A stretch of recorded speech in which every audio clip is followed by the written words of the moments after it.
Good yeah! Morning masters. మనము ఈరోజు book వచ్చేసి 'ఆనంద లహరి' సద్గురు జగ్గి వాసుదేవ్ గారు రాసిందనమాట. డిఫరెంట్ టాపిక్స్ అన్నీ ఇంక్లూడ్ అయ్యి ఉన్నాయి దీనిలో. అన్ని క్వెషన్స్, ఆన్సర్స్ అవన్నీ ఉన్నాయి.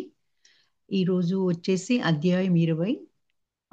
క్వెషన్ వచ్చేసి దేవుడు ఉన్నాడా? లేడా? అనే దాని మీద ఆయన ఏం చెప్పారనేది చూద్దాం మాస్టర్స్. ప్రతి క్లాసు ఆయన వెంటనే నాకు తప్పకుండా వినిపించే ప్రశ్న ఒకటుంది. దేవుడు ఉన్నాడా? లేడా? అనేది. ఆదిమానవుడు భయంతో బ్రతికాడు. ఉన్నట్లుండి ఆకాశంలో మెరుపులు, ఉరుములు, కుండపోతు కురిసే వానలు, అంతుచిక్కని ఆకాశం, లెక్కకు మించిన నక్షత్రాలు, ఎల్లలు లేని కడలి ఏమీ అర్థం కాక అతను భయపడ్డాడు. ఈ బ్రహ్మాండం ముందు తనను ఒక ధూళి రేణువుగా భావించాడు. తనకు అర్థం కాని శక్తి ముందు మోకరిల్లి కాపాడమంటూ వేడుకున్నాడు. వానకు మొక్కాడు, సూర్యుడికి మొక్కాడు. అప్పట్నుండే భీతి వల్లే దేవుడు అంగీకరింపబడ్డాడు. పుట్టినప్పటి నుండి దేవుడున్నాడు అని మన తల్లిదండ్రులు, సమాజము చెప్పడం వల్లనే కదా మీరు దేవుడు ఉన్నాడని నమ్ముతున్నారు. కుటుంబీకులు ఏ దేవుడి పార్టీకి సంబంధించిన వారైతే ఆ దేవుడిని మీరు అంగీకరిస్తారు. ఈ సమాజంలో పుట్టినందున రాయిని చూపించి దేవుడంటున్నారు. వేరే సమాజంలో 2 పుల్లలను చూపించి దేవుడంటారు. చిన్నప్పటి నుండి ఒకే ఇనుప ముక్కను చూపించి అదే దేవుడని చెప్పే దాన్ని కూడా దేవుడిగా భావిస్తారు. మీ మీ వరకు మీ దేవుడెలా ఉంటాడు? మీకు తెలిసిన జరీ వస్త్రాలు, ఆభరణాలే కదా ఆయన ధరించేది. క్యాలెండర్‌లో అచ్చయిన ఆకారంలో కాక కొంచెం డిఫరెంట్‌గా జీన్స్ ప్యాంటు, జుబ్బా ధరించి వస్తే నమ్మి ఇంట్లోకి రానిస్తారా? ఒక యువతి ఒక సైకియాట్రిస్ట్ దగ్గరికి ట్రీట్మెంట్ కోసం వెళ్ళింది. ఆయన గదిలోకెళ్ళి కుర్చీలో కూర్చుంది. ఆ డాక్టర్ ఆమెకు ఆపాదమస్తకం చూసి ఇంకాస్త దగ్గరగా వచ్చి కూర్చో అన్నాడు. ఆమె దగ్గరగా జరిగిన వెంటనే ఆమె మీదకు లెగించి గట్టిగా వాటేసుకొని ఊపిరాడకుండా ముద్దు పెట్టాడు. ఇది నా ప్రాబ్లమ్. నీ ప్రాబ్లమ్ ఏమిటో చెప్పు అన్నాడు. ఇలా తమ సమస్యతో సతమతమయ్యే ఎంతో మంది ఇతరుల సమస్యలకు పరిష్కారం చూపిస్తామంటూ బయలుదేరుతున్నారు. దేవుడు గురించి మీకు ప్రత్యక్షంగా అనుభవాలేవీ లేవు. కాబట్టి ఇతరులు చెప్పింది ఒప్పుకుంటున్నారు. గుడికెందుకు వెళ్తున్నారు? దేవుడికి సానుభూతి పొందడానికా? అదివ్వు, ఇదివ్వు, కాపాడు అంటూ వేడుకోవడానికే గదా గుడికి వెళ్తున్నారు. మీ దైవభక్తి పూర్తిగా ఆశతో, భయంతో నిండి ఉంది. మీ ఇంట్లో డజన్ల కొద్దీ దేవుడి పటాలు తగిలించారు కదా! అయినా జీవితం గురించి భయాందోళనలు తొలగాయా? దేవుణ్ణి కూడా బీరువాలో ఉంచి తాళం వేసి బయటికెళ్లాల్సి వస్తుంది. భయం, భక్తి అనే మాటలు నమ్ముతున్నారు. దేవుడు దయాగుణం కలవాడైతే ఆయన దగ్గర భక్తి ఉంటే సరిపోదా? భయం దేనికి? దైవాన్ని అనుభూతి చెందలేని వారే ఈరోజు భయం, భక్తి గురించి ఎక్కువగా మాట్లాడుతున్నారు. ఈ భూమి మీద భగవంతుడు 9 సార్లు అవతారాలు ఎత్తినట్లు చెప్పుకుంటున్నారు. కానీ మీ చుట్టుపక్కల గమనించి చూడండి. ఏవైనా ఉపయోగకరమైన మార్పులు వచ్చాయా? మీ జీవితాన్ని మీకే మీరు జీవించడం నేర్చుకోకపోతే పదోసారి దేవుడొచ్చినా ప్రయోజనం లేదు. 10,000 సార్లు మహాత్ములు వచ్చినా లాభం లేదు. ఈ ప్రపంచంలో తమకు కావలసిన దాన్ని పొందడానికి వానపాము నుంచి భారీ ఆకారం గల ఏనుగు వరకు తమ బలాన్నే నమ్ముకుంటున్నాయి. ఎవరి దగ్గరికి వెళ్లి సహాయం అడగడం లేదు. వాటన్నిటికంటే ఎన్నో రెట్లు మేధ కలిగిన మానవుడు మాత్రం తనకు కావలసిన దాని కోసం దేవుడి దగ్గర అడుక్కుంటూ కూర్చుంటున్నాడు. దైవం మీకంటే శక్తి గలవాడు. ఆయన లేకుండా ఒక్క అణువు కూడా కదలదు అంటారు. కానీ ఆయనను నమ్మి నిజంగా మిమ్మల్ని మీరు అప్పగించగలరా? అలా చేయలేరు. ఆయన తెలివితేటలను సందేహిస్తూ ప్రతిదినం ఆయన ఎలా నడుచుకోవాలో ఆయన ముందు కళ్ళు మూసుకొని నిల్చొని మీరే కదా బోధిస్తుంటారు. శ్రమించకుండా తినడానికి, చదవకుండా పరీక్షల్లో పాస్ కావడానికి, మీ తప్పులు ఎవరూ పట్టించుకోకుండా ఉండడానికి దైవాన్ని తోడుగా ఉండమని అడుగుతుంటారు. జీవితంలో జరిగే తప్పుల కోసం దేవుడిని ఒక బీమాగా వాడుకుంటున్నారు. గుళ్ళన్నీ తిరిగి దానికి కావాల్సిన ప్రీమియం కడుతున్నారు. నేనడిగేదెంత తీసుకొచ్చి ఇవ్వు, దీన్నించి కాపాడు, దాన్నుంచి కాపాడు అంటూ మీ సేవకుడిలా, అంగరక్షకుడిలా ఆయన నియమించుకోవాలని చూస్తున్నారు. జీవితం పట్ల భయంతో దైవ నమ్మకాలను పెంచుకుంటూ పోతే మీ దగ్గర దైవమూ ఉండదు, జీవితమూ దక్కదు. దేవుడి కోసం ఎదురు చూడకండి. ఎవరో చెప్పిన వేదాంతాన్ని నమ్మకండి. మహాత్ముల గురించి పుస్తకాలను ప్రేరణగా మాత్రమే తీసుకోండి. వాటినే జీవన సూత్రాలుగా భావించి ఆలక్ష్యంగా ఉండకండి. జీవితం గురించి ఏ పుస్తకమైనా దిక్సూచిగా ఉండాలే తప్ప జీవితాన్ని నేర్పటానికి కాదు. పూర్తి జాగరూకతతోనే జీవితాన్ని నిజంగా జీవించగలరు. దేవుడనేవాడు మీకంటే అతీతంగా ఉండాలని దేవుడికి 16 చేతులున్నట్లు రూపాన్ని సృష్టించారు. దేవుడికి 4 ముఖాలు, 6 ముఖాలు ఇచ్చేశారు. నిజం చెప్పండి. మీకు ఎన్ని ముఖాలు? ఇంట్లో ఒక ముఖం, ఆఫీసులో ఒక ముఖం, స్నేహితుల దగ్గర ఒక ముఖం, శత్రువుల దగ్గర ఒక ముఖం, వీధి వీధికి మార్చుకుంటూ ఎన్ని ముఖాలు ధరిస్తారు? కుమారస్వామి కంటే మీకే ఎక్కువ ముఖాలు కదా! ముఖాల విషయంలో రాజకీయ నాయకులతో పోటీ చేయడం ఏ దేవుడి వల్ల కాదు కదా! మన పూర్వీకులు దేవతలకు రూపాలివ్వడానికి మేధాపరమైన కారణాలున్నాయి. వాటిని గురించి తెలుసుకోకుండా దేవుణ్ణి తెలుసుకున్నట్లు భావించడం అంటే మీ అహంకారానికి మేత వేసినట్లే. ఆ గుడిలో రూ. 10 వేస్తే రూ. 20 తిరిగి వస్తుంది. ఆ దేవుడికి లాభంలో 10% ఇస్తానని మొక్కుకో అపరిమితమైన లాభాలు వస్తాయి అని రికమెండ్ చేయబడ్డ గుళ్ళకే కదా వెళ్లి గంటల తరబడి క్యూలో నిలబడేది. అలాంటి దేవుడితో ఒక ప్రమాదం ఉంది. లాభంలో 10% అని మీరంటుంటే 20% ఇవ్వడానికి వేరొకరు సిద్ధంగా ఉంటే ఆ దేవుడు మిమ్మల్ని ఇక పట్టించుకోడు కదా! ఎన్నో లక్షల గుళ్ళున్నప్పటికి ఎటు వెళ్ళినా ఎందుకు ఏడుపు ముఖాలనే చూస్తున్నాం? వాస్తవాన్ని, కల్పితాన్ని కలిపి కలగాపులం చేసినందువల్లే వచ్చిన సమస్య ఇది. శంకరన్ పిళ్ళై వద్దకు ఒక పనివాడు ఉండేవాడు. ఉప్పు, చక్కెర పట్టుకురమ్మని ఒకసారి వాడిని దుకాణానికి పంపించాడు శంకరన్ పిళ్ళై. పనివాడు మొదట సంచి నిండా చక్కెర తీసుకున్నాడు. తర్వాత ఉప్పు తీసుకునేటప్పుడు రెండిటిని కలిపి తీసుకురావద్దని హెచ్చరిక జ్ఞాపకం వచ్చింది. సంచిని తిరగేసి వేరొక సంచి అవుతుందని తలకిందులుగా ఎత్తి బై లోపల వైపుకు బయట తిరిగేశాడు. చక్కెరంతా వీధిలో పడిపోయింది. సంచిలో ఉప్పు నింపుకొని ఇంటి ముఖం పట్టాడు. "ఉప్పు తెచ్చావు మరి చక్కెర ఎక్కడా?" అని శంకరన్ పిళ్ళై అడిగాడు. ఆ పనివాడు ఉన్నదంటూ సంచిని తిరగేశాడు. ఉప్పు కూడా కింద పడిపోయింది. భయము, భక్తి రెండింటిని ఇలా కలగలిపితే అవి దేనికీ పనికిరావు. దీనికి భక్తి అని పేరు పెట్టి మిమ్మల్ని మీరు మోసపుచ్చుకోకండి. దేవుడున్నాడు అని ఎవరో చెప్పితే నమ్మడం, లేదని ఇంకొకరు చెప్తే తిరస్కరించడం తెలివి అనిపించుకుంటుందా? రాముడుండేవాడు, కృష్ణుడొచ్చాడా, జీసస్ ఉండేవాడా, మహమ్మద్ ప్రవక్త వచ్చాడా ఇవేవి మీ సందేహాలు. అయితే దేవుడి విషయంలో మీ అనుభవం ఏమిటి? గడ్డిలో, పువ్వులో, పురుగులో, కీటకాల్లో ఎప్పుడైనా దేవుని ఉనికిని గ్రహించగలిగారా? నమ్మడం, నమ్మకపోవడం దేవుడి సమస్య కాదు. అది పూర్తిగా మీ సమస్య. అనుమానం ఉన్న మనసులోకి భక్తి రాదు. భక్తి అన్న పేరుతో దేవుడి దగ్గర వేషం వేయడమే జరుగుతుంది. భక్తి అంటే మీ ఉనికిని త్యజించి దేని మీద భక్తి కలిగిందో దానిలో పూర్తిగా లీనమైపోవడమే.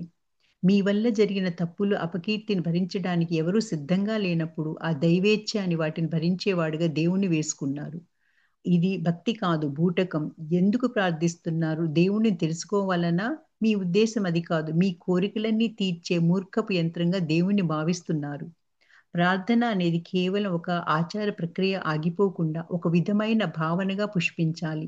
మీరు ఆలయంలో అణకువగా సేవ చేసే పనివాడిలా నడుచుకుంటారు. కానీ మీ కింద పనిచేసే వాడి దగ్గర మీరే దేవుడన్నట్లు నడుచుకుంటారు. ఇదేనా ఒక భక్తుడుండే తీరు? ఒక వృద్ధుడు ప్రార్థన సమయంలో రోజూ చర్చికి వచ్చేవాడు. ఆయనను గమనిస్తూ వస్తున్న ఫాదర్ ఆయన్ని పిలిపించాడు. ప్రార్థనా సమయంలో మీరు నోరు తెరిచి చిన్నగా గొణగడం కూడా చేయడం లేదు. మరి ఎందుకు వస్తున్నట్లు? అని ప్రశ్నించాడు ఫాదర్. నేను దేవుడి దగ్గర మాట్లాడడానికి రావడం లేదు. ఆయన చెప్పేది వినడానికి వస్తున్నాను అన్నాడు పెద్దాయన. ఓహ్! అలాగా దేవుడు మీ చెవిలో మట్టుకే మాట్లాడుతున్నారు కాబోలు. ఏమని చెప్తున్నారని అన్నాడు చర్చి ఫాదర్. ఆయన కూడా నాలాగే మాట్లాడడానికి రావడం లేదు. వినడానికే వస్తున్నారు అన్నాడు వృద్ధుడు. జీవితం కూడా అంతే. అది మీరనుకున్న విధంగా కాకుండా వేరే విధంగా ఉంది.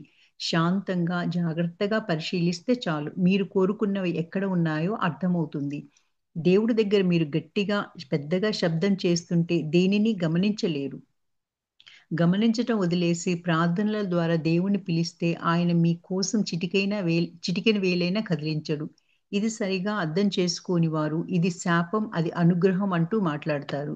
జీవితాన్ని దేవుడి సహాయం కోరుకోకుండా మీకు మీరే జీవించడం నేర్చుకోగలిగితే జీవితం మెరుగుపడుతుంది. మీలో కొందరికి కావాల్సిన తిండి, కోరుకున్న తోడు, పిల్లలు, వసతులు అన్నీ లభించాయి. అయినప్పటికీ ఇంకా దేనికోసమో మనసు తపిస్తుంది. అంటే మీ సృష్టికి మూలం తెలుసుకోవాలనే ఆసక్తి మీలో కలుగుతుందని అర్థం. అదే నిజమైన ఆధ్యాత్మికత. అప్పుడే మీరు దేవుణ్ణి చూడటానికి సిద్ధమవుతుంది. అంతవరకు ఆయన్ని తరమకండి, వదిలేయండి. అంతవరకు ఆయన్ని తరమకండి, వదిలేయండి.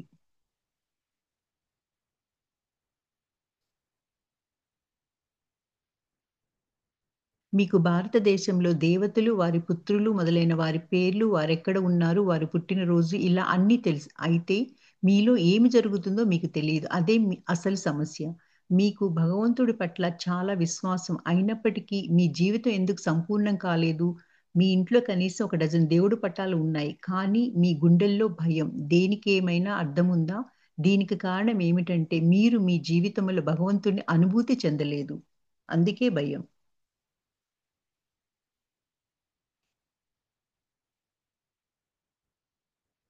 21 దేవుడిని నమ్మవచ్చా? జీవితపు ప్రతి కోణాన్ని, సృష్టి రహస్యాలను కూలంకుషంగా పరిశీలించటం ద్వారా ఉద్భవించిన కళాత్మక జీవన విధానం ఇక్కడ భారతదేశంలో ఉన్నట్లు మరెక్కడా లేదు. జీవిత పరమార్థాన్ని తెలుసుకోవడానికే సహాయపడే దివ్యానుభూతులను కలిగించగలిగే విజ్ఞానం ఉన్న సమాజంలో జన్మించినప్పటికీ, ప్రపంచంలో మనం వెర్రివాగుల వారిలా కనిపించడానికి కారణమేమిటి? మామూలు జీవనానికి కూడా మనల్ని మనం నమ్మకుండా దేవుణ్ణి నమ్ముతుండడమే.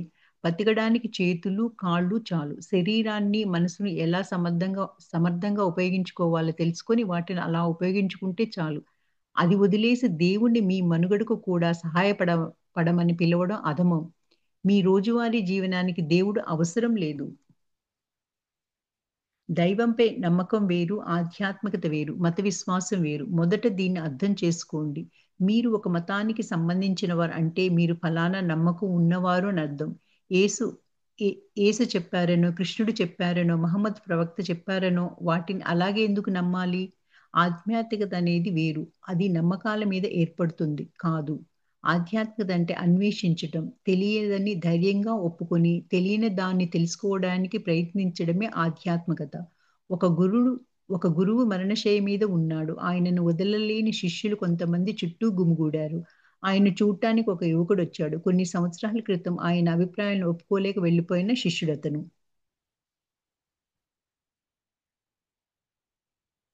రాగానే గురువుగారి పాదాభివందనం చేశాడు. "మీరు చెప్పినవన్నీ సత్యాలను తెలుసుకున్నాను గురువర్యా" అన్నాడు ఆ యువకుడు. "నా వద్ద ఉన్న కొన్ని అరుదైన రహస్యాలను నీకు చెప్పడానికి వేచి ఉన్నా" అన్నాడా గురువు. మిగతా శిష్యులు అదిరిపడ్డారు. "మీ వద్ద చివరిదాకా విశ్వాసంగా ఉన్న మాకంటే ఎప్పుడో వదిలేసిన వెళ్ళిన శిష్యుడే మీకు ముఖ్యమైపోయాడా" అని అడిగారు. "మీరు నన్ను నమ్మారే కానీ మిమ్మల్ని మీరు నమ్మలేదు. వీడు తన మీద నమ్మకంతో అన్వేషణలో వెళ్ళిపోయాడు. వీడే నా నిజమైన శిష్యుడు" అన్నారు గురువుగారు. నేను చెప్పేది అదే. దేవుడి సంతానమో, దేవుడి దూతో అంతెందుకు దేవుడు వచ్చినా సరే, దేవుడే వచ్చి చెప్పినా సరే, దాన్ని మీరు పూర్తిగా పరిశీలించకుండా గుడ్డిగా నమ్మితే ఏమవుతుంది? మీరు నమ్మకాలను పూర్తిగా వ్యతిరేకమైన నమ్మకాలున్న వ్యక్తి ఎదురు వస్తే, ఇరువురి నమ్మకాలు ఢీకొంటాయి. మిమ్మల్ని శత్రువులు చేస్తాయి. ఎప్పుడైతే మీరు అన్వేషించటం లేదో, అప్పుడు ఆధ్యాత్మిక మార్గంలో పయనించే అర్హత పోగొట్టుకుంటారు. మీ మతం ఇచ్చిన నమ్మకాలను ప్రశ్నించకుండా మీరు నడుచుకుంటే మిమ్మల్ని ఆవేశపరచటం సులభమవుతుంది. మీ దేవుడి పేరు చెప్పినా మిమ్మల్ని హింస, తీవ్రవాదం వంటి వాటిలోకి తీసుకెళ్లడం సులభమవుతుంది. నూతన దంపతులు హనీమూన్‌కి ఊటీకి వచ్చారు. వారు స్వారీ చేస్తున్న గుర్రం దారిలో ఒక చోట తడబడింది. ఒకే ఒక్క ఛాన్స్ అన్నాడు భర్త గుర్రంతో. కొంతసేపటికి గుర్రం మళ్ళీ తడబడింది. వెంటనే తుపాకీ తీసుకొని గుర్రాన్ని కాల్చాడా భర్త. కొత్త పెళ్లి కూతురు బిత్తరపోయింది. గుర్రాన్ని ఎందుకు కాల్చారు భయంతో అరిచింది. ఒకే ఒక ఛాన్స్ అంటూ తన తుపాకీని భార్య వైపు తిప్పాడు. మతోన్మాదులు అంతకంటే ఘోరమైన వారు. వారు నమ్మకానికి భిన్నమైన నమ్మకం కలవారికి ఈ ఒకే ఒక ఛాన్స్ కూడా ఇవ్వడానికి సిద్ధంగా లేరు. ఆధ్యాత్మిక మార్గంలో పయనించేవారు అలా కాదు. ఉంది, లేదా అంటూ ఎటువంటి నిర్ణయం తీసుకోకుండా నిజమేమిటో తెలుసుకోవాలనుకుంటారు. తల్లిదండ్రులలో మరొకరికి చెప్పిన దాన్ని గుడ్డిగా నమ్మకుండా, ఒకరికి నమ్మకం ఆధారంగా జీవితాన్ని మలుచుకోకుండా దేన్నైనా అనుభవపూర్వకంగా పరిశీలించండి. ఇప్పుడు మీరున్న ప్రదేశం మీ ప్రయాణానికి ఆరంభం కావచ్చు. లేదా మీరు చేరవలసిన ప్రదేశం ఇంకొక అడుగు దూరంలోనే ఉండొచ్చు. కానీ ప్రస్తుతం ఎక్కడున్నారన్నది తెలియకుండా ఎవరో చెప్పారని వ్యతిరేక దిశలో ప్రయాణం సాగిస్తే ఎప్పుడు గమ్యం చేరుకోగలుగుతారు?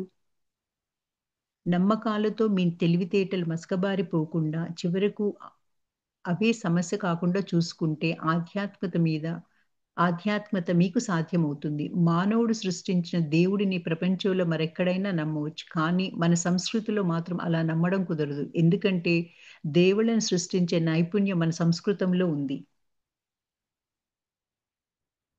మానవుడు త్వరితగతిన ఉన్నతమైన స్థితిని చేరుకోవడానికి తోడ్పడే పలు రకాల దేవతలు ఇక్కడ సృష్టింపబడ్డారు. అందులో కొందరు చూడడానికి అందంగా, మరికొందరు భయానకంగా, కొందరు శాంతంగా, ప్రేమ స్వరూపులుగా, మరికొందరు ఉగ్ర రూపాలుగా రూపొందింపబడ్డాయి. ఒక్కో రూపం ఒక్కో విధంగా మానవుడి ఎదుగుదలకు దోహదపడుతుంది. గుళ్ళు దేవతలు నివసించడానికి నిర్మింపబడ్డ ఇళ్ళు కావు. అవి మనుషుల ఎదుగుదల కోసం స్థాపింపబడ్డ స్థలాలు. ఆ గొప్ప విజ్ఞానాన్ని చిన్న మాటతో వివరించడం కష్టం.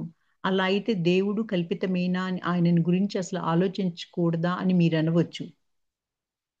ఒక చిన్న విత్తనం మహావృక్షంగా పెరిగిపోతున్నది ఎలా? ఆ విత్తనం నుండి అలాంటి చెట్టు మొలుస్తుంది. అలాంటి పుష్పమే పూస్తుంది ముందే నిర్ణయింపబడింది. ఈ విధిని నిర్ణయించింది ఎవరు? మీకు అతీతమైన ఆ శక్తిని దేవుడని చెప్పక వేరే ఏమని చెప్పాలి? కొన్ని శతాబ్దాలకు పూర్వం మనిషి సామర్థ్యాన్ని ఉత్తేజపరిచి బయటకు తెచ్చే ఎన్నో విధానాలు మన దేశంలో ఉండేవి. ఆ తర్వాత వాటికి బదులు ప్రార్థనలు, విన్నపాలు, పూజలు వంటివి పెరిగిపోయాయి. గుడి అనే ఏర్పాటు దేవుడి దగ్గరికి మన కోరికలను సమర్పించే బొమ్మల కొలువు కాదు. ప్రార్థనలు చేసి దేవుడిని మెప్పించి పనులను సాధించుకోవడం కోసం కాదు. గుడి అనేది ఒక శక్తి కేంద్రం. అక్కడ శక్తిని చేందుకు ఏర్పరచబడ్డ రూపమే దేవుడు. అక్కడ శక్తిని స్థాపించేందుకు ఏర్పరచబడిన రూపమే దేవుడు. ఒక సమస్య వచ్చినప్పుడు మొదట దాన్ని దేహబలంతో జయించాలని చూస్తారు. వీలు కానప్పుడు దాన్ని ఎలా గెలవాలా అని మనసుతో ఆలోచిస్తారు. శరీరము, మనసు కలిసి పనిచేసినప్పుడు మీ బలం పెరుగుతుంది. వీటితో మీ భావావేశం కూడా చేరితే మీ బలం మరింత పెరుగుతుంది. ఇప్పుడు వీటికి మీరొక మానవాతీత శక్తిని చేర్చి ఇంకొంత బలీయమై చేస్తే అద్భుతమైన ఫలితాలు వస్తాయి. ఆ శక్తిని మీకు అందించటానికి కోవెలలు అనే శక్తి కేంద్రాలు సృష్టింపబడ్డాయి. జ్ఞానులు తమ శక్తులను ఇతరులు పొందేందుకు వీలుగా ఈ గుళ్ళను నిర్మించారు. దురదృష్టవశాత్తు కొత్త తరాల వారు ఆ శక్తిని గ్రహించే సామర్థ్యాన్ని పోగొట్టుకుంటున్నారు. అయినప్పటికీ కల్మిషం లేని వారు భక్తి శ్రద్ధలతో గుళ్ళోకి వెళితే అది పనిచేస్తుంది. ప్రారంభించిన చోటికే వచ్చాం. దేవుడున్నాడా? లేడా? దీన్ని తెలుసుకోవాలనే ఆశ మీకు కలిగింది. మంచిదే. మరి మీరు ఎవరినడిగితే తెలుసుకోగలరు? అన్వేషణ మీ దగ్గర నుండే ప్రారంభించాలి. అనంతమైన దైవం అన్ని చోట్ల, అన్ని వైపులా ఉంటే అది మీ లోపల కూడా ఉండి ఉండాలి కదా! ఒక రూపంగా వెతకకుండా దైవత్వం అనే దాన్ని మొదట మీలో వెతుక్కొని చూడండి. మీ లోపల దైవాన్ని గుర్తించి అనుభూతి చెందగలిగారంటే అప్పుడు ఆ దైవం అక్కడ ఉన్నాడా? ఇక్కడ ఉన్నాడా? ఎక్కడ ఉన్నాడా? అనేది మీకే తెలుస్తుంది. ఒక విషయాన్ని స్పష్టంగా తెలుసుకోండి. మీరు విజ్ఞతతో జీవించగలిగితే దేవుడు లేకుండా సుఖంగా జీవించవచ్చు. మీరు జీవితం గురించి తెలుసుకోకుండా మూర్ఖంగా జీవించేవారైతే పూజా గదిలో ఎన్ని దేవుని పటాలు వేలాడదీసినా లాభం ఉండదు.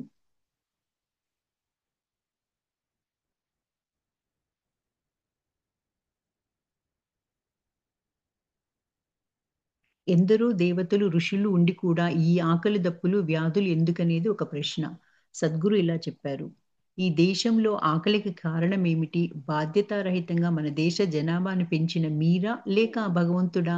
లెక్కలేనంత మందిని పందిల్లా కని ఆ భగవంతుడే ఇచ్చాడు సిగ్గు లేకుండా ఎప్పుడు అనకండి.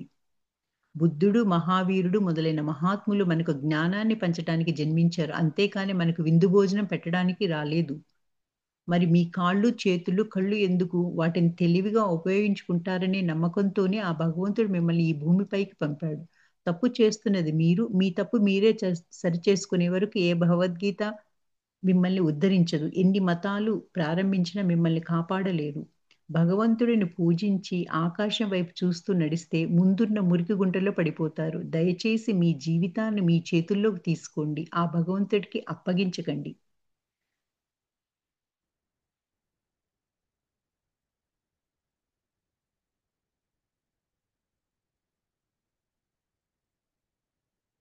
ఇరవై రెండో అధ్యాయము. దక్కించుకునేదేమిటి? తీసుకెళ్ళేదేమిటి? అనేది ఒక ప్రశ్న. మహాశూరుడననిపించుకున్న అలెగ్జాండర్ గురించి ఒక కథ ఉంది. ఎన్నో సామ్రాజ్యాలను హస్తగతం చేసుకున్న తరువాత విజయోత్సవంతో అలెగ్జాండర్ తన స్వంత దేశానికి తిరుగుముఖం పట్టాడు. తిరుగు ప్రయాణంలో ఉన్నట్లుండి అనారోగ్యం పాలయ్యాడు. బతికి బయటపడలేని పరిస్థితి. తన తల్లి ముఖం చూడాలనే కోరిక నెరవేరకుండానే చనిపోవాల్సి వస్తుందని అలెగ్జాండర్‌కి తెలిసిపోయింది. తన సేనా నాయకుల్ని పిలిపించాడు. నా చివరి కోరికలు మూడింటిని తప్పనిసరిగా నెరవేర్చండి. నా కోరికలేమిటంటే, నా శవపేటికను నా వైద్యులే మోయాలి. నా చివరి యాత్ర వెళ్ళే దారిలో శ్మశానం వరకు ముత్యాలు, మణులు నేను జయించి తీసుకొచ్చిన నవరత్నాలు చల్లాలి. తెరిచిన ఉన్న నా 2 అరచేతులు బయటికి వేలాడేలా శవపేటికలో శరీరం ఉంచాలి అని అన్నాడు. సేనాపతులు కన్నీళ్లతో శిరస్సులు వంచారు. మహారాజా, ఈ విచిత్రమైన కోరికలేమిటని అడిగారు. జీవితంలో నేను నేర్చుకున్న 3 ముఖ్యమైన పాఠాలను ప్రజలకు చెప్పిపోదామని అనుకుంటున్నాను. ఎటువంటి సామ్రాజ్యపతి అయినా అతని ప్రాణాలు కాపాడడం వైద్యులకు కూడా వీలు కాదని తెలియజేయడానికి నా శవపేటికను వైద్యులు మోయాలన్నాను. ఒక చిన్న గుండు సూది కూడా నా వెంట రావడం లేదని తెలియజేయడానికి నవరత్నాలను వెదజల్లమని చెప్పాను. వెళ్ళే ముందు నేను ఏమీ లేని వాడిగానే వెళ్తున్నానని చెప్పడానికి శవపేటిక బయటకు నా తెరిచిన చేతుల్ని పెట్టమంటున్నాను అని అలెగ్జాండర్ కన్నీరు పొంగుతుండగా వివరించాడు. ఇదే జీవిత సత్యం. ఇక్కడ జీవించి ఉన్నంత వరకే ఇతరులతో మీ సంబంధం, మీ జీవితాన్ని నిర్ణయించే ముఖ్య అంశాలలో ఇది ఒకటి. ఒకటి స్పష్టంగా అర్థం చేసుకోండి. విత్తనం ఎలాంటిదో చెట్టు అలాగే పెరుగుతుంది. మర్రి చెట్టు, కొబ్బరి చెట్టు తమలో ఎవరు పెద్ద అంటూ నిరూపించుకోవడానికి ప్రయత్నించడం లేదు. తాటి చెట్టు, మామిడి చెట్టు ఎవరికి కొమ్మలు ఎక్కువగా ఉన్నాయని పోట్లాడడం పోవడం లేదు. 4 వృక్షాలు ఒకే తోటలో ఉండగలవా? ఉండగలవు. కానీ ఒకే ఎత్తులో ఉండవు. మనుషులు అలాగే. నలుగురు ఒకే హోదాలో ఉండడం వీలవుతుందా? వీలు పడదు. వారి వారి సామర్థ్యాలకు తగినట్లు పైకి వస్తారు. ఇందులో ఎవరు తక్కువ కాదు, ఎవరు ఎక్కువ కాదు. అధికారం, పదవి, డబ్బు, అంతస్తు అన్నీ మనిషికి ఏదో కారణం వల్ల వచ్చి ఉండవచ్చు. వాటిని దేనికి ఉపయోగించుకోవాలో, దేనికి ఉపయోగించకూడదో అర్థం చేసుకోగల సామర్థ్యం అతనికి ఉండాలి. మనసులో ఒకటి ఉంచుకొని బయటకు మరో రకంగా ఉండేవారు ఈ రోజుల్లో అన్ని చోట్ల ఉన్నారు. తమను కాపాడుకోవాలని పలువురు కృత్రిమంగానే జీవిస్తున్నారు. స్నేహితుల మధ్యనే కాకుండా తల్లిదండ్రులు, పిల్లలు, భర్త, భార్య ఇలా పలు బంధాల్లో కృత్రిమత్వం మితిమీరుతుంది. ఏ విధంగానూ ఆచరణ సాధ్యం కాని, పరిపక్వం లేని చట్టాలు మనిషిని దిశను మార్చేస్తున్నాయి. వాటిని అనుసరించడం ఒక సవాలయింది. మనిషి తను స్వతంత్రంగా నడుచుకోవడానికి తగిన ఆస్కారం లేదని భావించటం వల్ల మనిషికి మోసం చేయాలన్న ఆలోచన వస్తుంది. మీ సహజత్వాన్ని దాచి మిమ్మల్ని మీరే వేరే రీతిలో ప్రదర్శించుకోవడానికి ఎంత శక్తి వృధా అవుతుంది? ఎవరి దగ్గర ఏమి చెప్పావో జ్ఞాపకం పెట్టుకోవడానికి ప్రతి నిమిషం ఆలోచిస్తూ ఉండవలసి వస్తుంది. దీనితో జీవితంలో ఎన్నో విలువైన క్షణాలు వృధా అవుతున్నాయి. నిజాయితీగా ఉంటే దేని గురించి బాధ లేకుండా ప్రశాంతంగా ఉండవచ్చు. నా జీవితంలో కూడా ఎన్నో వందల సార్లు నన్ను చాలా తెలివిగా మోసపుచ్చామని కొందరు అనుకుంటున్నారు. ఆ విషయం తెలిసినా వారి దగ్గర నేను ఏమీ తెలవనట్లే ఉన్నాను. ఎందుకు? నాకు మనుషుల మీద చాలా నమ్మకం ఉంది. మనలను మోసం చేయాలని ప్రయత్నించే వారి మానవత్వాన్ని పూర్తిగా జాగృతపరిస్తే వారు ఇటువంటి అల్ప ప్రయత్నాలను వదిలిపెట్టి ఎదగగలరని నా అభిప్రాయం. నా దగ్గర నిజాయితీగా నడుచుకునే విధంగా నేను ఇంకా వారిని ప్రేరేపించలేకపోవడం నా అపజయంగా భావిస్తాను. ఎంతో సారవంతమైన ఒక భూమి తన 2 కొడుకులను అప్పగించాడు ఒక భూస్వామి. కాలక్రమేణా పెద్దవాడికి వివాహమైంది. 5గురు పిల్లలు పుట్టారు. చిన్నవాడు చివరిదాకా పెళ్లి చేసుకోలేదు. తండ్రి ఇష్టప్రకారం భూమి నుండి వచ్చిన పంటను ఇద్దరూ సమానంగా పంచుకుంటూ వస్తున్నారు. ఒక సమయాన పెద్దవాడికి నాకు వయసైపోతే చూసుకోవడానికి 5గురు పిల్లలున్నారు. తమ్ముడికి ఎవరూ లేరు. వాడికి అదనంగా ధనం అవసరం కదా అని ఆలోచన వచ్చింది. ఈ ఆలోచన వచ్చినప్పటి నుండి అతను ప్రతి నెల తన వాటా నుండి ఒక మూట ధాన్యాన్ని తీసుకెళ్ళి తమ్ముడి గిడ్డంగిలో రహస్యంగా చేర్చడం మొదలుపెట్టాడు. రెండోవాడు వేరే విధంగా ఆలోచించాడు. నేను ఒంటరిని. నా అన్న కుటుంబానికి ఎక్కువ భాగం కావాలి కదా అని అతను కూడా తన వాటా నుండి ఒక మూట ధాన్యాన్ని ఎత్తుకెళ్ళి అన్న గిడ్డంగిలో చేర్చాడు. కొంతకాలం తర్వాత ఒకరోజు అన్నదమ్ములిద్దరూ ధాన్యపు బస్తాలతో ఎదురెదురుగా రావడం జరిగింది. ఇరువురు సిగ్గుగా తలదించుకున్నారు. ఒక్క మాట కూడా మాట్లాడకుండా యథాప్రకారం ఆ ధాన్యపు బస్తాలను గిడ్డంగిలో దించేసి ఇళ్లకు చేరుకున్నారు. తర్వాత ఆ ఊరిలో ఒక గుడి కట్టడానికి తగిన స్థలం కోసం వెతికినప్పుడు ఆ అన్నదమ్ములు కలుసుకున్న ఆ ప్రత్యేకమైన స్థలమే దానికి అనువైన స్థలంగా అమరింది. ఇది ఇలా ఉంటే మరి మన సంబంధాలతో మనం ఏం చేస్తున్నాం? ఎంతటి సన్నిహితులైనా ఒక హద్దు విధించుకొని, గిరిగీసుకొని కూర్చుంటున్నాం. ఇరువురిలో దాన్ని ఎవరు దాటినా యుద్ధం ప్రకటించేస్తున్నాం. ఒక్కరైనా పోనీలే అనుకోన ఉదారంగా ఉంటేనే కదా ఎదుటివారు మనగలిగేది. బంధువు కావచ్చు, మీతో పాటు పనిచేసేవారు కావచ్చు, స్నేహితుడు కావచ్చు, పక్క దేశస్థుడు కావచ్చు. ఈ ప్రపంచంలో పుట్టిన ఎవరికైనా మీకు నచ్చిన గుణాలు కొన్ని, నచ్చని గుణాలు కొన్ని ఉంటాయి. ఆ 2 రకాల గుణాలను సమానంగా అంగీకరించగలిగే పరిపక్వత వస్తే సమస్యలన్నీ తీరిపోయినట్లే. అప్పుడు మీరు సంతోషంగా ఉండగలుగుతారు. ఇది మీరు గమనించారా? ఒక వ్యక్తి సంతోషంగా ఉన్నప్పుడు అతనితో పనిచేయడం చాలా సులభంగా ఉంటుంది. అతను సంతోషంగా లేని సమయాన అతనితో కలిసి పనిచేయడం కష్టమవుతుంది. ఆటలు కానీ, వ్యాపారం కానీ, ఆఫీస్ కానీ ఎక్కడైనా అందరూ ఒకటిగా కలిసి పనిచేయాల్సి ఉంటుంది. వేరు వేరు విభాగాల నుండి వచ్చిన వారు కలిసి పనిచేసేటప్పుడు అంతా ఒకరి ఇష్ట ప్రకారం జరగడం అనేది కష్టం. అక్కడ ఇతరులను తక్కువగా చూసే అలవాటును మొదట మానుకోవాలి. ఎవరిని నీలా ఎవరు ఉండరు అంటూ తప్పు పట్టకండి. చుట్టూ ఉన్న వారంతా గొప్పవారే. 1, 2 సందర్భాల్లో వారు తెలివి తక్కువగా ప్రవర్తించి ఉండవచ్చు. దగ్గరి బంధువులు కూడా పలు సందర్భాల్లో నిరాశపరిచి ఉండవచ్చు. దాన్ని కొండంత చెయ్యకండి. జీవితం యొక్క సారం దాని ఒడిదుడుకుల్లోనే ఉంది. అందరినీ మీకు కావలసిన రీతిలో వంచాలని చూడకండి. ఎదుటివారిని వారున్నట్లుగానే అంగీకరించడం నేర్చుకోండి. ఇలా చేస్తే ఇతరులు మీ ఇష్ట ప్రకారం ఉండకపోవచ్చు. కానీ జీవితం మీ ఇష్ట ప్రకారమే ఉంటుంది. ఇవ్వడంలో లభించే ఆనందం పొందడంలో లేదు. నీవు ఆకలితో ఉన్నప్పటికీ, ఆకలితో ఉన్న మరొకరిని నీ ఆహారం ఇచ్చేస్తే నీవు బలపడతావు అని బుద్ధ భగవానుడు చాలా అందంగా దీని గురించి చెప్పారు. ఆహారం మాత్రమే కాదు, ప్రేమ కూడా అంతే. ప్రేమను అంతు లేకుండా ఇవ్వడంలో లభించే ఆనందానికి సరితూగేది మరేదీ లేదు.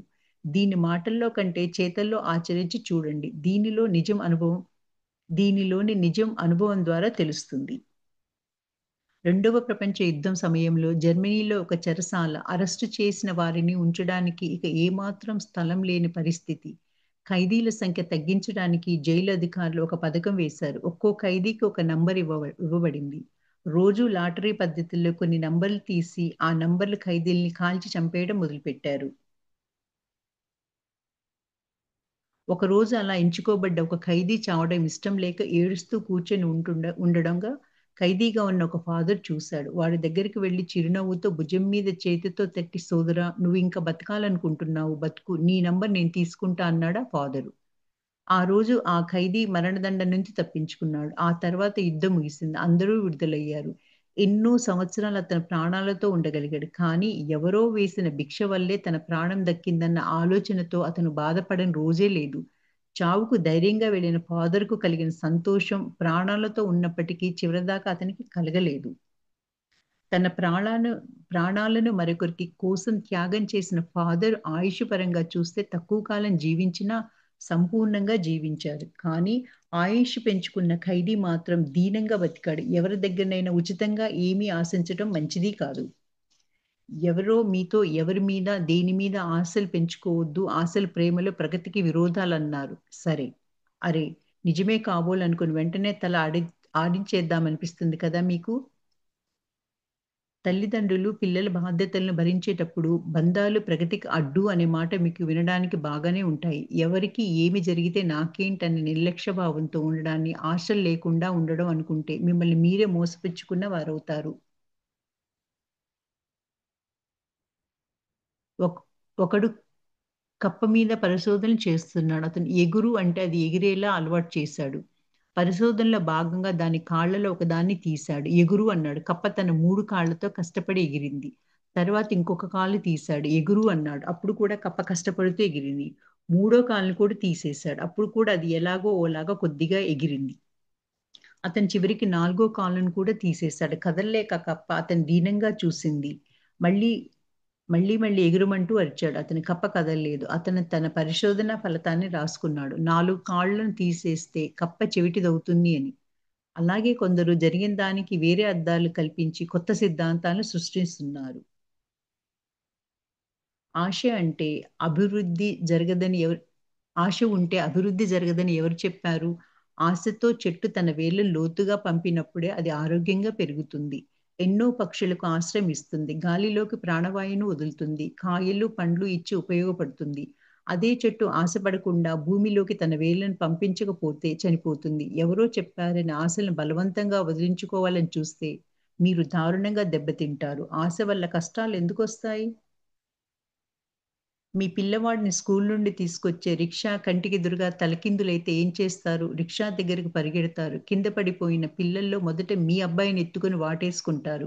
పిల్లల మీద అభిమానం ఉంటే ఏ పిల్లవాడినైనా ఎత్తుకుంటారు. అక్కడ మీకుంది పిల్లల మీద ప్రేమ కాదు. నా పిల్లవాడు అనే భావన మిమ్మల్ని అటువైపు పరిగెత్తిచ్చింది. కానీ మీ పిల్లవాడు కాదు. నేను, నాది అనే భావనే అక్కడ ముందు నిల్చున్నాయి. ఒకరు మీ స్నేహితుడుగా ఉన్నంత వరకు ఆయన మీద అభిమానంతో అంటున్నారు. వైరం వస్తే అతనిపై ద్వేషం పెంచుకుంటున్నారు. మొదట నిజంగా ఆ మనిషి మీద మీరు అభిమానం పెంచుకున్నారా? లేదు. మీ స్నేహితుడు కాబట్టి అభిమానం పెంచుకున్నారు. ఏ బంధంలోనైనా మీకంటే మీ వారిని ముందుంచుకొని అభిమానం చూపలేకపోతున్నారు. మిమ్మల్ని ముందుంచుకొని మీ వారు కాబట్టి మీరు వారిని అభిమానిస్తున్నారు. అలా నాది, నా వాళ్ళు అనే చాలా చిన్న వలయంలో మిమ్మల్ని మీరు బంధించుకున్నప్పుడు అభిమానం ఉన్న సమస్యే, లేకున్నా సమస్యే. గాలి, వాసన ఒకదానితో ఒకటి పూర్తిగా కలిసాక ఒకదాని నుండి మరొక దాన్ని వేరు చేసి చూడలేము. ఒకరి మీద మనకుండే అభిమానం ఆ విధంగా గాఢంగా ఉండాలి. మీరు వేరు, అతను వేరును విభజించి చూడలేని రీతిలో అతనితో పూర్తిగా ఒకటైతే మరొకటనే ఆనవాలు ఉండదు. కలిసి ఉండాలా? విడిపోవాలా? అనే ప్రశ్న రాదు. అప్పుడిక ఆ బంధంతో అభిమానం పెంచుకోవాలా? వద్దా? అనేది ప్రశ్న ఎక్కడ? దానివల్ల వచ్చే బాధలు ఎక్కడ? వేటి మీద ఆశ లేకుండా ఒంటరిగా ఉండటం స్వతంత్రము కాదు, ఎదుగుదల కాదు. అన్నింటిలోనూ మనలో ఇమిడ్చుకొని విశ్వరూపం చూడడమే నిజమైన ఎదుగుదల. ఈ జీవితంలో మరొక ప్రాణాన్ని తన ప్రాణంగానే భావించి తనలో చేర్చుకోవడంతో సమానమైన గొప్పతనం వేరేది లేదు. నా దగ్గర యోగా నేర్చుకోవడానికి వచ్చే వారికి ఒక తెల్ల కాగితం ఇచ్చి మీకు నచ్చినవేమిటో రాసి ఇవ్వండి అన్నాను. చాలా సేపు ఆలోచించి వారు కాగితాన్ని తిరిగి ఇస్తారు. దాంట్లో అరడజను విషయాలే రాసి ఉంటాయి. ఇంత పెద్ద ప్రపంచంలో మీకు నచ్చినవి కేవలం 5, 6 విషయాలేనా అని అడిగితే తెల్లమొహం వేస్తారు. ఇష్టాలను విభజించటం వల్ల ఎన్నో విషయాలు మీ జీవితంలోంచి తప్పింపబడతాయి. అందువల్ల ఈ ప్రపంచం సంపూర్ణత్వాన్ని అనుభూతిని చెందలేకపోతారు. కావాలని ఎవరు మూర్ఖంగా జీవించరు. తమకు తెలియకుండానే మూర్ఖపు స్థితిలో ఇరుక్కుపోతున్నారు.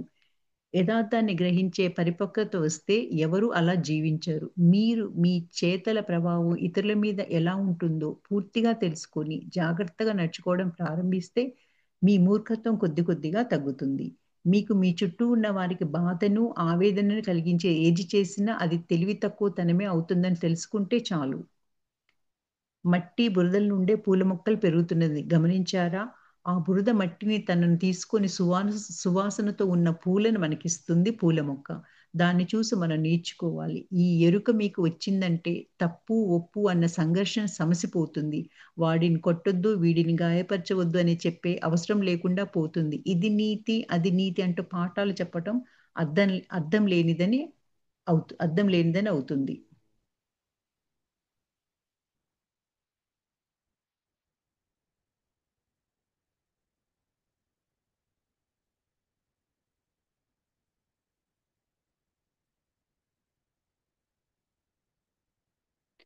నాకు సినిమాలు చూడడం చాలా ఇష్టం. నా భార్యకి అస్సలు నచ్చదు. దానివల్ల మా ఇద్దరి మధ్య తరచూ గొడవలొస్తున్నాయనేది ఒక ప్రశ్న. సద్గురు ఇలా అన్నారు. "మీరెందుకు పెళ్లి చేసుకున్నారు? మీరు సినిమా చూడడానికా? కాదు. సంతోషంగా జీవించటానికే కదా! ఒకే చెట్టుకు పూచిన 2 పువ్వులు ఒకేలా ఉండవు. ప్రపంచమంతా వెతికినా మీ భార్య లాంటి వారిని మరొకరు కలుసుకోలేరు. ఆమె వ్యక్తిత్వాన్ని గౌరవించండి. మీకు నచ్చినవన్నీ ఆమెను చేయమని బలవంతం పెట్టకండి. సినిమా ఉన్నా లేకపోయినా ఒకటే కదా! సొంత ఇల్లు ఉన్నా లేకపోయినా, పిల్లలున్నా లేకపోయినా ఏమవుతుంది? చిన్న విషయాలను బాధపడి ఆమెను బాధపెట్టకండి. మీ కష్టాలను మోయడానికా ఆమె జీవిత భాగస్వామిగా ఎన్నుకున్నారు? మీకు సుఖ సంతోషాలను రెట్టింపు చేయడానికే కదా పెళ్లి చేసుకున్నారు. ఇద్దరూ సంతోషాలను పంచుకోండి. అప్పుడు సినిమాకు వెళ్ళకపోయినా సంతోషంగానే ఉండగలరు."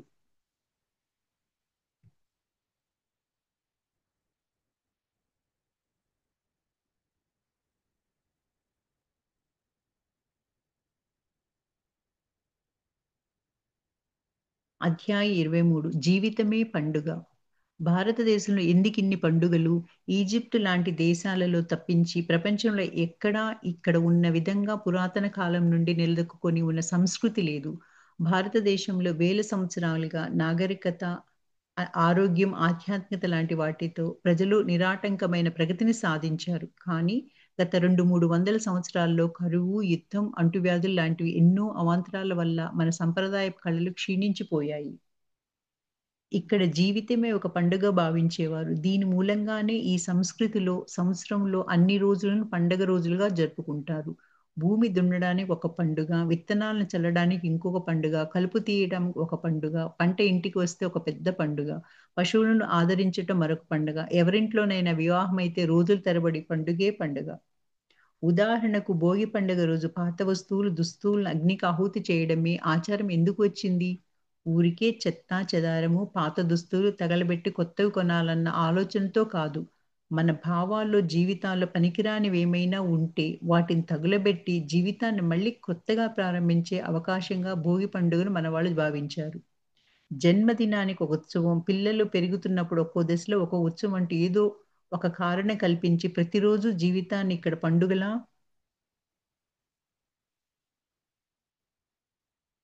జరుపుకున్నారు. ఏ సంతోషము లేక జీవితాన్ని యాంత్రికంగా నెట్టుకుంటూ పోతే ప్రయోజనమేముంది? పండుగలు, పబ్బాలు ఉంటే చేసే పనుల పట్ల ఉత్సాహం కలుగుతుంది. మనసులో ఉండే బాధలు తొలగిపోతాయి. రోగాలు రాకుండా ఉంటాయి. జీవితం సంతోషంగా కొనసాగుతుంది.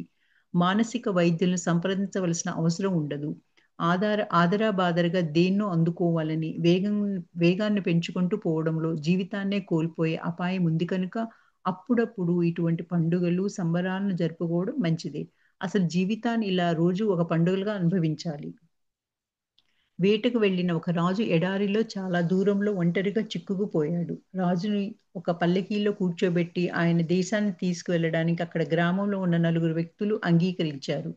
తన దేశానికి అలా చేరుకోవడానికి 6 రోజులు సమయం పడుతుందని రాజుకు తెలిసింది. 3 రోజుల్లో తీసుకెళ్ళే 1000 బంగారు కాసులు అదనంగా ఇస్తాను. 2 రోజుల్లో చేరిస్తే 2000 అదనంగా ఇస్తానని రాజు ప్రకటించాడు. పల్లకీ మోస్తున్న వారు బంగారానికి ఆశపడి వేగాన్ని పెంచుకుంటూ పోయారు. కానీ 6 రోజులైనా గమ్యం చేరుకోలేదు. ఎడారిని మాత్రం చుట్టూ వచ్చారు. పల్లకీని దించేసి మహారాజా క్షమించండి. వేగం మీద ధ్యాసతో ఎటు వెళ్తున్నామో తెలియకుండా వెళ్ళామంటూ బాధపడుతూ చెప్పారు. అలాగే జీవితంలో పండుగలు, వేడుకలు లేకుంటే చేసే పనుల్లో ఒక అర్థం అంటూ ఉండదు. కొంతకాలం తర్వాత ఎందుకు జీవిస్తున్నాం అన్న దానికి కూడా అర్థం తెలియకుండా పోతుంది. పండుగలకు మరొక ప్రాముఖ్యత ఉంది.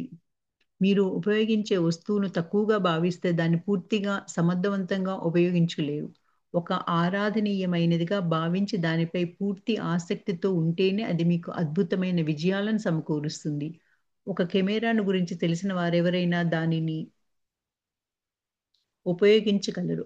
కానీ అది ఉపయోగించే వారిని బట్టి ఫోటోల నాణ్యత ఉంటుంది. అలాగే సంగీత పరికరాలు కూడా. పరికరాన్ని ఒక పద్ధతిలో వాడడంలో ఉన్న ఆనందాన్ని, ప్రయోజనాన్ని గ్రహిస్తే అది గొప్ప ఫలితాలను ఇస్తుంది. చదువుని, విద్యను గౌరవించేవారు సరస్వతి పూజ అంటూ మేధను గౌరవిస్తూ పండుగ చేసుకుంటారు. వ్యాపారం చేసేవారు లక్ష్మీ పూజ అంటూ పండుగ చేసుకుంటారు. మిగతా వృత్తుల వారు ఆయుధ పూజ రోజు తాము ఉపయోగించే యంత్రాలను, పనిముట్లను పూజించి పండుగ చేసుకుంటారు. మీ దగ్గర ఉన్న వాటిని గౌరవించి కృతజ్ఞతతో వేడుక చేసుకోవాలన్న భావనతో ఏర్పరిచినవే పండుగలు. కొందరు పండుగలంటే రకరకాల వంటలు చేయడంలోనే సమయం వృధా అయిపోతుందని వాపోతుంటారు. ఉత్సవ సమయాల్లో ఎందుకింత భారీగా వంటలు వండుతున్నారు? ఆహారం అనేది జీవితానికి కావాల్సిన ముఖ్యమైన అంశం. ఈరోజు మీరు అని చెప్పుకునే శరీరం మీరు భుజించే ఆహారమే. ఆ ఆహారం ఏ గుణం అయితే కలిగి ఉందో అదే మీ గుణంగా ప్రతిఫలిస్తుంది. భారతదేశపు వంటను తయారు చేయడం అంత సులభం కాదు. ఎంతో ఆసక్తితో, జాగ్రత్తగా చేస్తేనే రుచి కుదురుతుంది. చేసేవారు ఇష్టంతో చేస్తే ప్రతి చిన్న విషయంలో కూడా పూర్తి ఆసక్తి చూపుతారు. తెలియని వారే దుకాణాల్లో, పాకెట్లలో అమ్మే ఆహారాన్ని తింటారు. ఆ తిండి కావాల్సిన శక్తి ఇవ్వదని కాదు. ఇంటిలో తయారైనట్లే అది ప్రేమతో తయారు చేయబడదు. మా అమ్మ పిల్లలకి తిండి పెట్టేందుకు మంచి మంచి పాటలు పాడుతూ వంటలో నిమగ్నమయ్యేవారు. వారి భక్తి, ప్రేమ, వాత్సల్యం ఆ ఆహారాన్ని ఇంకా బలవర్ధకంగా చేసేది. దీనివల్ల తమను సరిగ్గా చూసుకోవడం లేదనే భావన పిల్లల్లో కలగదు. అందువల్ల జీవితంపై విరక్తి ఏర్పడదు. పశ్చిమ దేశ సంస్కృతుల ప్రాబల్యంతో ఆ వాత్సల్యము, ప్రేమ లభించనందువల్ల అదొక పెద్ద సమస్యగా మారి ఎన్నో కుటుంబాలు చెదిరిపోతున్నాయి. పండుగ రోజుల్లో కుటుంబాలు ఒకటే పూర్తి అనురక్తితో ఆహారం తయారు చేయడంలో వారి మధ్య ఒక ప్రేమానుబంధం ఏర్పడుతుంది. వేడుక అనేది కడుపు నిండా తినడంలో లేదు. అది కలిగించే భావనల్లో, అనుభూతుల్లో ఉంది. సంతోషంగా ఉండాలనేది ముఖ్యం. రకరకాల వంటలు వండాలి. తర్వాతన వాటిని ఆరగించాలి. తర్వాతనే సంబరాలు చేసుకోవాలి అని ఎందుకనుకుంటున్నారు? మొదట మిమ్మల్నే ఒక వేడుకగా మార్చుకోండి. వంట వార్పుని ఎందుకు ఒక పనిగా భావిస్తున్నారు? కూరగాయలను తరగడం కూడా వేడుకే అనుకోని పండుగ రోజున ప్రారంభించి చూడండి. ఇది అర్థం చేసుకోండి. జీవన విధానమే ఒక వేడుక కాకుండా పండుగలను కేవలం సంప్రదాయంగా జరుపుతుంటే అది ఒట్టి పనికిరాని కాలయాపనే అవుతుంది. ఒక మత బోధకుడు తమ తీర్థయాత్రలో సెయింట్ జాన్ వచ్చాడు. అక్కడ ఎన్నో రకాల ఉత్సవాలు జరుగుతున్నాయి. వివిధ దేశాల వంటలు వండి అక్కడున్న ప్రజలకు వడ్డిస్తున్నారు. విలువిద్య, పరుగు పందెం లాంటి ఆటల పోటీలు ఒకవైపు జరుగుతున్నాయి. దేవుడిని స్తోత్రించకుండా ఎందుకు మీరంతా అలా ఆడుతూ, పాడుతూ కేరింతలు కొడుతున్నారని ఆ మత పెద్దకు కాస్త బాధ కలిగింది. బఫూన్ వేషం ధరించిన ఒకడు ఆ బోధకుడికి ఒక్కో కదలికను చేసి చూపించారు. ప్రజలు ఆనందింపబడ్డారు. ప్రజలే కాక బోధకుడు కూడా ఒక సందర్భంలో మనసారా నవ్వుకున్నాడు. తర్వాత ఆ బఫూన్ తనతో భోజనానికి పిలిచాడు ఆ బోధకుడు.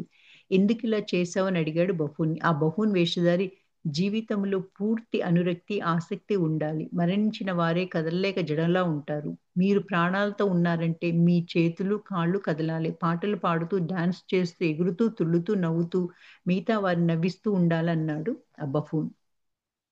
అది వినగానే ఆ ప్రచారకుడికి అంతవరకు అర్థం కాని జీవిత పాఠం అర్థమైనట్లు తోచింది.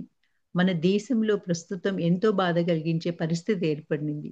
గడిచిన 300 సంవత్సరాల్లో విదేశీ ఆచారాలు, వ్యవహారాలు వచ్చి మన దేశపు ఆర్థిక పరిస్థితి క్షీణించిపోయి, వేడుకలు తగ్గిపోయాయి, పండుగలు మాయమైపోయాయి. ఒకప్పుడు పాడి పశువులకు జాతర చేసిన ఈ దేశంలో మనిషి తన ప్రాణశక్తిని గురించి ఆలోచించకుండా ఎద్దులా పనిచేయడం చూస్తున్నాము. ఇప్పుడు పండగ రోజులు వస్తే ఇంటిలోని సభ్యులంతా టీవీ ముందు కూర్చుంటున్నారు. ఇది కాదు పండగ, సంబరం అంటే. మన దేశంలో గత సంస్కృతి మరలా వికసించాలి. భాష, దేశం, మత విశ్వాసం అన్నింటిని మించి ప్రజలు తమ జీవితాలను ఒక ఉత్సవంగా మార్చుకోవాలి. జేమ్స్ జాయిస్ అనే ఆంగ్ల రచయిత తన భార్యతో ఒకసారి హంగేరీ నగరం వీధుల్లో నడుస్తున్నప్పుడు భరించలేని చలిలో ఒక పిల్లవాడు చిత్రాలు గీస్తుండడం చూశాడు. ఆ పిల్లవాడి చలి తట్టుకోవడానికి చేతికి గ్లౌజులు కూడా ధరించలేదు. ఆ రచయిత ఆశ్చర్యపడుతూ కారణం అడిగాడు. చేతులకు గ్లౌజులు వేసుకుంటే పెన్సిల్‌ను సరిగా పట్టుకోవడానికి వీలుండదు అని పిల్లవాడు బదులిచ్చాడు. తర్వాత ఆ పిల్లవాడు జేమ్స్ సతీమణి ముఖాన్ని ఒక అందమైన చిత్రంగా తీర్చి ఆయనకు బహుమానంగా ఇచ్చాడు. ఆ క్షణంలో జేమ్స్ ఒక విషయాన్ని గ్రహించాడు. ఆయన, ఆ అబ్బాయి ఒకరి భాష ఒకరికి తెలియకపోయినా దాదాపు పావుగంట పైగా సైగలు, చిరునవ్వులు, కవళికలతో పరస్పరం సంభాషించుకున్నారు. ఒకరితో ఒకరు సంతోషాన్ని పంచుకోవాలనుకున్నప్పుడు భాష అవసరం లేదన్న విషయం భాషలో అపార జ్ఞానం ఉన్న ఆ రచయితకు అప్పుడు అర్థమైంది. ఈ విధమైన మనోవికాసం వల్లనే పండుగలు, జాతరలాంటి వేడుకలప్పుడు రకరకాల మనుషులు ఎటువంటి అమరికలు లేకుండా కలిసిపోయి సంతోషంగా ఉంటారు. సంవత్సరానికి 4, 5 పండుగలే చేసుకున్న ప్రతి పండుగను అందరూ కలిసి ఒక పెద్ద కుటుంబంలా ఒక సంపూర్ణ మహోత్సవంగా చేసుకోవాలి. దీన్ని మనసులో పెట్టుకొని ఆకాశంలో దీన్ని మనసులో పెట్టుకొని ఈషాలో సంక్రాంతి, మహాశివరాత్రి, ఆయుధ పూజ, దీపావళి అనే ఈ 4 పండుగలను అందరితో కలిసి ఒక పెద్ద ఉత్సవంలా జరుపుకుంటున్నాం. ఈషాతో ఆగిపోకుండా దేశంలో ప్రతి చోట ఇలా జరుపుకుంటే ప్రజలలో స్నేహభావం, ఐకమత్యం పెంపొందుతాయి.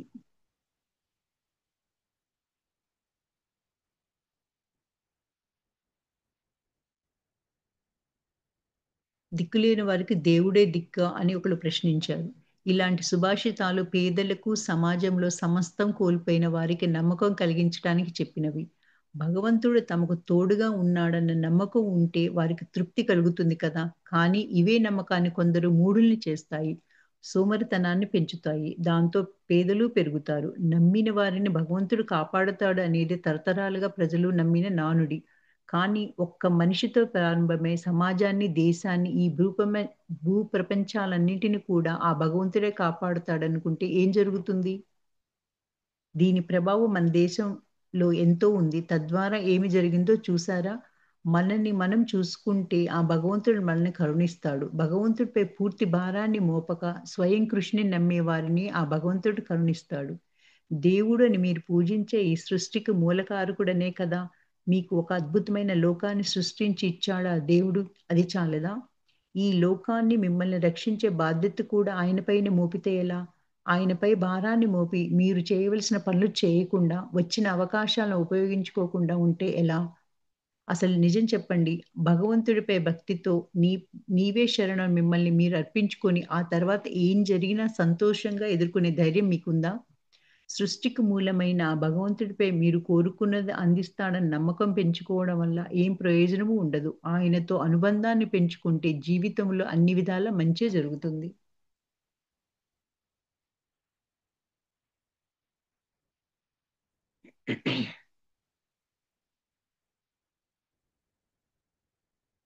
ఏం పుస్తకం అండి ఇది? ఆనందలహరి అండి. ఆహా! ఓకే. ఓకే. సద్గురు జగ్గు వాసుదేవ్ గారిది. అధ్యాయం 24 మీ టైం బాగోలేదా? ఒకరోజు శంకరన్ పిళ్ళై మెడికల్ షాప్‌కి వెళ్లి తీసుకున్న తర్వాత నిమిషంలోపే ప్రాణం పోయేలా సైనైడ్ కావాలని అడిగాడు. ఆయన మొహం చూస్తే ఇంట్లో ఏదో గొడవ పడి వచ్చినట్లుంది. దుకాణదారుడు వెంటనే అలాంటివి మేము అమ్మడం లేదు అన్నాడు. శంకరన్ పిళ్ళై వదిలేలా లేడు. శాపతం లేదంటున్నాడు. మళ్ళీ మళ్ళీ అబద్ధించాడు. ఒక దశలో శాపతను సైనైడ్ ఎందుకని అడిగాడు. నా భార్యకు ఇవ్వాలి అన్నాడు. శాపతను కంగు తిన్నాడు. ఇలా అయితే నేనసలు ఇవ్వనన్నాడు. శంకరన్ పిళ్ళై తన పాకెట్లోంచి తన భార్య ఫోటో తీసి చూపించాడు. శాపతన్ దాన్ని చూసి అరెరే! నీ దగ్గర ప్రిస్క్రిప్షన్ ఉందని ముందే చెప్పి ఉండవచ్చు కదా అన్నాడు. శంకరన్ పిళ్ళై పరిస్థితి చూసి మనం నవ్వుకుంటాం. ఎవరో ఇద్దరు ప్రేమగా ఉండేవారు సంతోషంగా జీవించారు అన్నది వింటేనే దాంట్లో కొత్తదనం ఏముంటుంది మనకు? వారిద్దరూ కలిసి ఉన్నారనే వార్త చప్పగా ఉంటుంది. వారు పడరాని పాట్లు పడి, అక్కడ ఇక్కడ తిరిగి కింద మీద పడి చివరికి ప్రాణాలు పోయే స్థితికి వస్తే దాన్ని చూస్తూ ఆనందం పొందుతున్నాం. మీరు మీ జీవితంలో ఎలాంటి వ్యక్తులతో కలిసి జీవించడానికి, పనిచేయడానికి ఇష్టపడతారు? ఆనందంగా ఉండేవారితోనా? లేదా ఎప్పుడూ దుఃఖించే వారితోనా? ఆనందంగా ఉండేవారితోనే ఉండాలనుకుంటారు కదా! మీ చుట్టూ ఉన్నవారు కూడా మీలాగే ఆలోచిస్తారన్న విషయం సదా గుర్తుపెట్టుకోండి. ఆకాశం ఆకాశం మీరు ఊహించలేనంత విస్తారంగా ఉంది. అందులో ఎన్నో లెక్కలేనన్ని ప్రపంచాలు ఉన్నాయి. అయినప్పటికీ ఏ గొడవ లేకుండా జరుగుతున్న ఈ బ్రహ్మాండాన్ని చూసి ఆశ్చర్యపోవడానికి మీకు సమయం లేదు. తోటలో నిన్న లేని గడ్డి ఈరోజు మొలకెత్తింది. కానీ దాన్ని పట్టించుకునేవాడే లేడు. గడ్డిపోచల మధ్యలో చిన్న చిన్న అందమైన పువ్వులు పూసి ఉన్నాయి. అది బుర్రకెక్కదు. అదే తోటలో ఒక చిన్న పాము మెలికను తిరుగుతూ పోతే ఎంత ఉత్కంఠం! అందరూ పామును చూడనవసరం లేదు. ఒకరు చూస్తే చాలు అతన్ని అడిగి తెలుసుకోవడానికి ఎందుకంత ఆసక్తి? పాము చిన్నదైనా దాని గురించి మాట్లాడి కొండంత చేస్తుంటారు. జీవితం అంతే ఉత్కంఠం కావాలి. కానీ మీ జీవితం మాత్రం ఏ మార్పు లేకుండా సాగాలని కోరుకుంటారు. మీ జీవితం మాత్రం ఏ ప్రతిఘటన లేకుండా కోరుకున్న విధంగా ఒకే రీతిలో ఒదుదుడుకులు లేకుండా ఉండాలి. దాంట్లో జీవకళ లేకున్నా పర్వాలేదు. మిమ్మల్ని ఉత్కంఠపరిచే నాటకాల్లో ఒక పాత్రలా ఉండడానికి మీరు ఇష్టపడడం లేదు. వేరెవరి జీవితంలోనూ ఏదైనా గొడవలు వస్తే దూరంగా నిల్చొని చూడడంలో ఎటువంటి సంకోచము లేదు. ఇదే కదా మీ పరిస్థితి? ఓడిపోయి, అలసిపోయిన వారు మామూలుగా చెప్పే కారణమేమిటి? నా టైం బాగాలేదు. నేను ఏ పని తలపెట్టినా అమ్మబోతే అడవి, కొనబోతే కొరువిలా ఉంది అంటారు. మీరు అడిగినా, అడగకపోయినా ఎలాగో ఈ ప్రపంచం మీ మీద సమస్యలను విసిరి తమాషా చూడబోతుంది. మరి వాటిని ఎదుర్కోవడానికి ఎందుకు జంకుతున్నారు?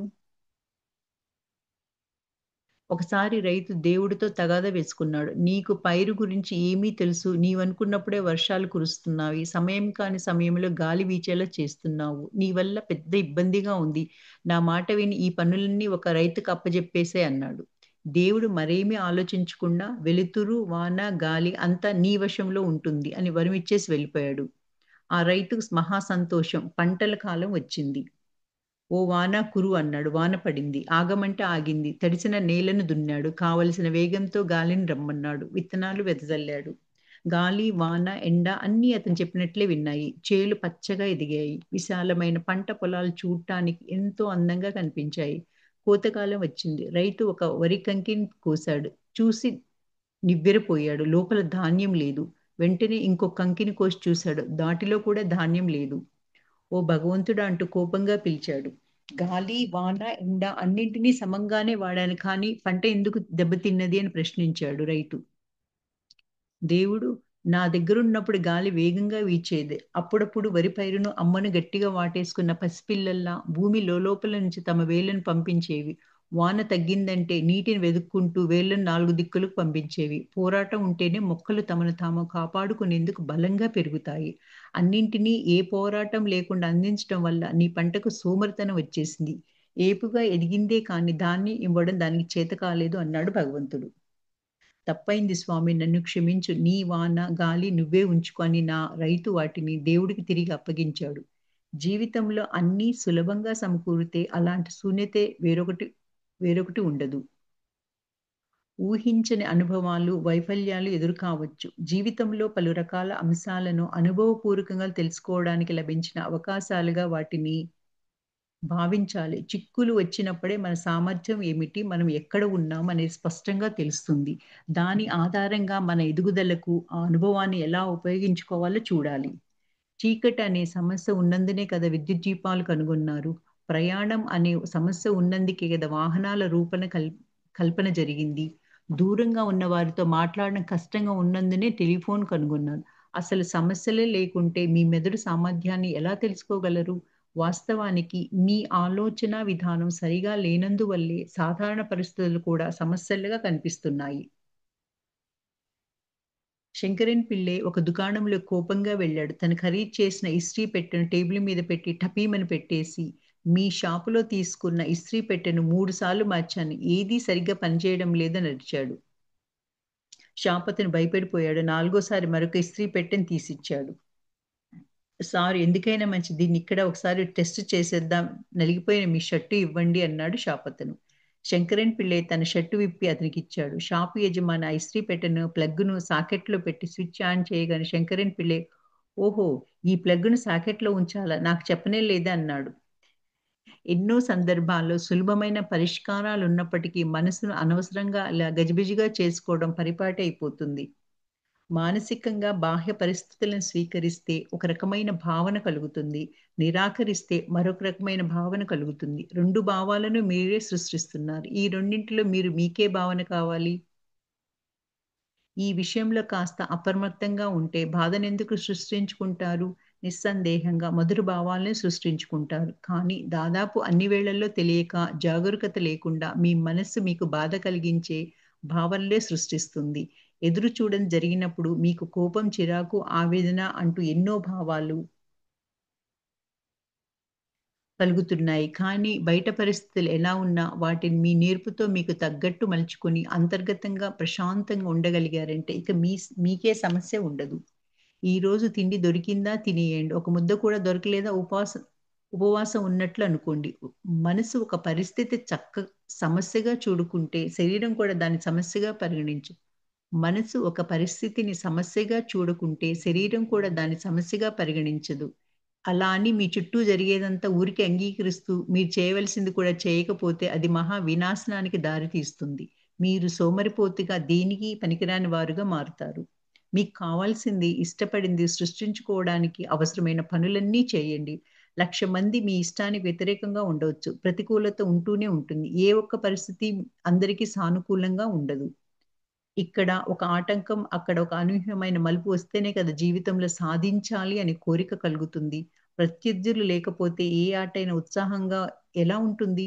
దూరంగా ఉండి వింతగా చూస్తూ ఉండడం జీవితం కాదు. రంగంలోకి దిగి వచ్చింది ఎదుర్కోండి. అలసిపోకుండా, నమ్మకం పోగొట్టుకోకుండా జయించడంలో తృప్తి ఉంది. ఒక లావుపాటి చెట్టును అడ్డంగా కోయాలి. ఒక మామూలు బ్లేడ్‌తో కోయలేరు.